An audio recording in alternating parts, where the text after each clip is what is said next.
50वें शहीदी पर्व को समर्पित पहले नगर कीर्तन में हुए शामिल। रोड़ी पंचायत को दी 5 करोड़ की सहायता। पंचकुला में सांसद खेल महोत्सव मैराथन का आयोजन। राज्यसभा सांसद रेखा शर्मा ने दिखाई हरी झंडी। प्रतिभागियों संग लगाई दौड़।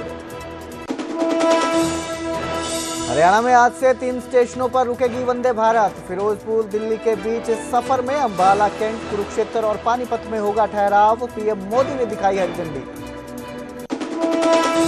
राहुल गांधी के वोट चोरी के आरोपों के बाद सामने आ रहे मतदाता बोले, फोटो और पता गलत होने के बावजूद हम ही डाल रहे वोट। सीएम सैनी बोले, फ्रस्ट्रेशन में है राहुल गांधी, कांग्रेस चोरी का भी लगा सकते हैं आरोप। गुरुग्राम में झूठे केस में फंसाकर ठगी करने वाली महिला वकील गिरफ्तार। 1.5 करोड़ नगद और 2.5 करोड़ रुपए की ज्वेलरी बरामद। पति और एक शख्स के साथ मिलकर देती थी ठगी को अंजाम। सोनीपत से हरिद्वार जा रहे 4 दोस्तों की सड़क हादसे में मौत। शामली के पास हाईवे पर खड़े कैंटर से टकराई युवकों की तेज रफ्तार कार। बड़ौदा गांव में पसरा मातम। रेवाड़ी में स्पा सेंटर की यार्ड में जिस्म फरोशी का भंडाफोड़। हाईवे पर होटल में पुलिस की रेड। 9 महिलाओं समेत होटल का स्टाफ काबू। गुरुग्राम में 18वें अर्बन मोबिलिटी इंडिया कॉन्फ्रेंस 2025 का आज दूसरा दिन। सीएम नायब सिंह सैनी करेंगे देश विदेश से आए डेलीगेट्स को संबोधित। इस न्यूज हेडलाइंस के प्रायोजक पतंजलि गाय का घी, माँ का भरोसा, प्यार से परोसा।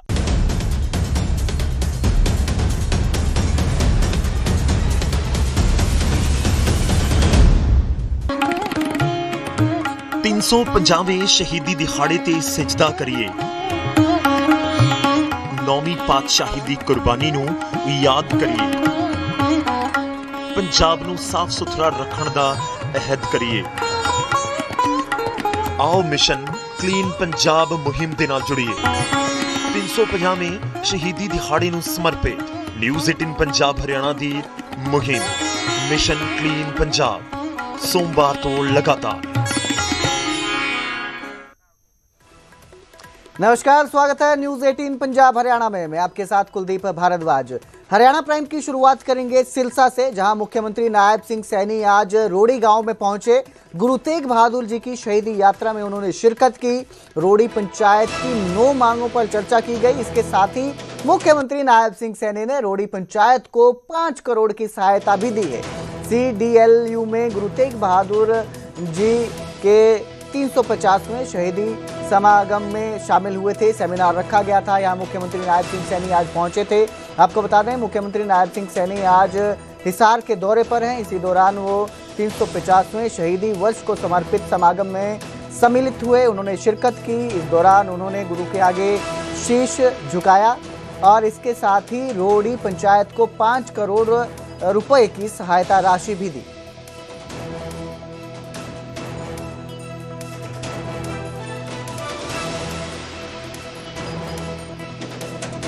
हम इतिहास के वो पन्ने खोल रहे हैं जिनका हर क्षण त्याग, तपस्या, बलिदान और मानवीय मूल्यों के संरक्षण के लिए सबसे ऊंची मिसाल रहा है। हम सब जानते हैं कि आज हम उस अखंड आध्यात्मिक शक्ति का स्मरण कर रहे हैं जिसने पूरी मानव सभ्यता को यह संदेश दिया कि धर्म का अर्थ केवल अपना धर्म बचाना नहीं है। जिनसे हमें प्रेरणा मिलती, जिनसे शिक्षा मिलती है कि धर्म का अर्थ केवल अपना धर्म बचाना नहीं है, बल्कि धर्म का अर्थ पूरे विश्व का नैतिक विवेक बचाना है। तो आज इस सेमिनार के माध्यम तो आपको बता दें कि पंडित धीरेन्द्र शास्त्री की पदयात्रा पर फरीदाबाद में शामिल हुई है। झिरको मंदिर से इसकी शुरुआत हुई। सनातन एकता पदयात्रा निकाली गई। शाम को नित्य दशहरा मैदान में ये पदयात्रा पहुंचेगी। सुरक्षा के लिए 2000 से अधिक पुलिसकर्मी तैनात किए गए। 50,000 से ज्यादा श्रद्धालुओं के आने की संभावना इस यात्रा में जताई जा रही है। तो आज फरीदाबाद में पंडित धीरेन्द्र शास्त्री की पदयात्रा पहुंची है। फरीदाबाद में दाखिल हुई है। झिरको मंदिर से ये यात्रा शुरू हुई थी। सनातन एकता पद यात्रा की शुरुआत हो चुकी थी, फरीदाबाद में एंटर हुई है, शाम को नित दशहरा मैदान में पहुंचेगी और इस यात्रा में सुरक्षा के लिए 2000 से अधिक पुलिसकर्मी तैनात किए गए हैं। 50,000 से ज्यादा श्रद्धालुओं के आने की संभावना इस यात्रा में जताई जा रही है। जो यात्रा है जो सूरजकुंड रोड से गुड़गांवा से और दशहरा मैदान तक हमारी पूरी सुरक्षा है। हर चौक पे, हर चौराहे पे, हर बिल्डिंग पे हमारी सुरक्षा के जो ड्यूटियां लगाई गई है बिल्कुल चाक चौबंद है और पब्लिक आराम से आ जा रही है कि कहीं किसी को असुविधा नहीं है। कितने लोग यात्रा में शामिल हैं और कितनी देर तक का जो लोगों को ट्रैफिक में काफी है। शाम 6 बजे महाराज जी का दशहरा ग्राउंड में पहुंचने का सुनने में आ रहा है और तब तक जो है हमें डाइवर्ट है वो कर रखे हैं रूट, वो सभी को चेतावनी दे रखी है भाई इस रूट का प्रयोग ना करें और किसी को असुविधा नहीं हो। तो वहीं पंचकुला में ताऊ देवीलाल स्टेडियम में सांसद खेल महोत्सव मैराथन का आयोजन हुआ। राज्यसभा सांसद रेखा शर्मा ने हरी झंडी दिखाई। रेखा शर्मा ने प्रतिभागियों संग दौड़ भी लगाई।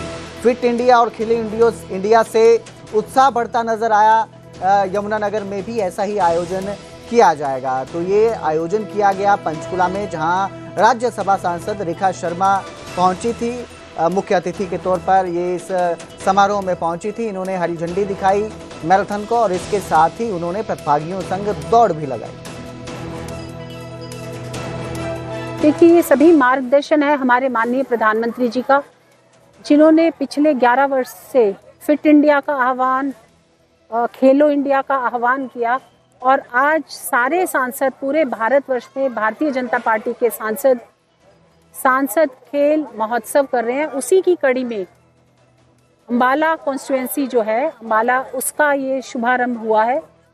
मैं यहाँ सभी इस कार्यक्रम से जो जुड़े लोग हैं, जिन्होंने इस कार्यक्रम की रूपरेखा बनाई, इस पे काम किया, उनको मैं आपके जरिए धन्यवाद देना चाहूँगी, क्योंकि ये काम केवल एक व्यक्ति का नहीं था, एक पूरा ग्रुप था जो ये काम कर रहा था और दिन रात काम में लगे थे, इसलिए ये संभव हो पाया। तो वहीं आईपीएस वाई पूर्ण कुमार सुसाइड मामले में आईपीएस का परिवार जांच प्रक्रिया से नाराज नजर आ रहा है। सुसाइड के 1 महीने बाद भी जांच धीमी रफ्तार से चल रही है। इसको चलते परिवार ने नाराजगी जाहिर की है। इसके साथ ही एसआईटी ने अब तक किसी अधिकारी को बुलाया नहीं जांच के लिए। सुसाइड नोट में दर्ज नामों पर भी पूछताछ नहीं हुई। परिजन जांच में देरी को लेकर नाराज नजर आ रहे हैं। वाई पूर्ण कुमार की लीगल टीम ने एसआईटी से मुलाकात की। बेटी और आईपीएस नरेंद्र बिजारनिया से पूछताछ की जाएगी, ये जानकारी दी गई है। सुसाइड नोट में 12 से ज्यादा अफसरों के नाम दर्ज हैं, लेकिन परिवार नाराजगी जता रहा है कि 1 महीना बीतने के बाद भी अभी तक इस मामले में जो जांच है उसकी रफ्तार धीमी पड़ चुकी है। जो आपको बता दें कि 7 अक्टूबर को आईपीएस वाई पूर्ण कुमार ने अपने घर में गोली मारकर सुसाइड कर लिया था, जिसके बाद इस मामले में जांच की जा रही है। एसआईटी गठित की गई है, लेकिन अब परिवार जांच प्रक्रिया से नाराज नजर आ रहा है।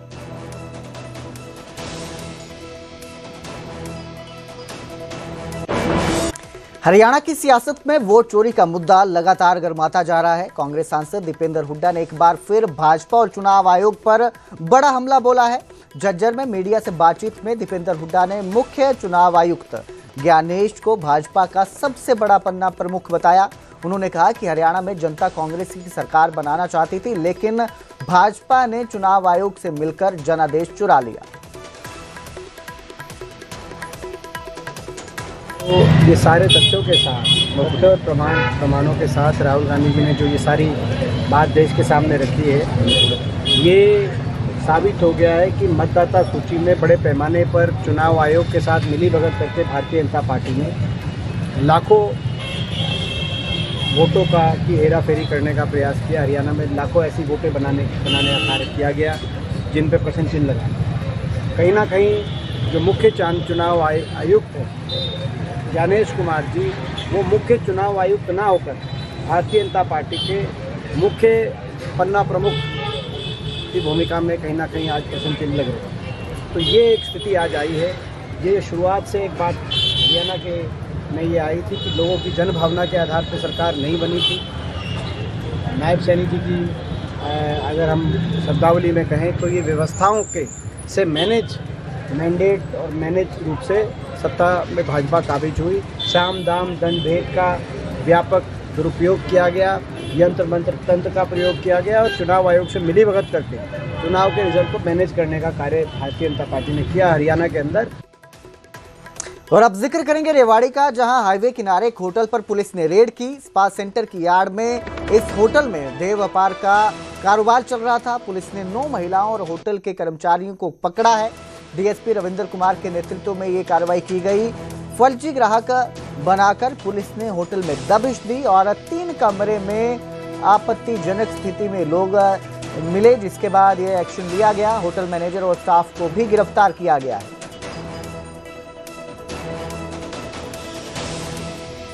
यहाँ पे रेड करने के दौरान हमें लगभग 9 युवतियाँ जो कि हरियाणा की और हरियाणा से बाहर की हैं युवतियाँ, और उसके अलावा कुछ ग्राहक यहाँ पे मिले और मौके पे हमने जो यहाँ पे संचालक था उसको राउंड अप किया है और उसके साथ साथ जो यहाँ के और वर्कर थे उनको भी राउंड अप किया है।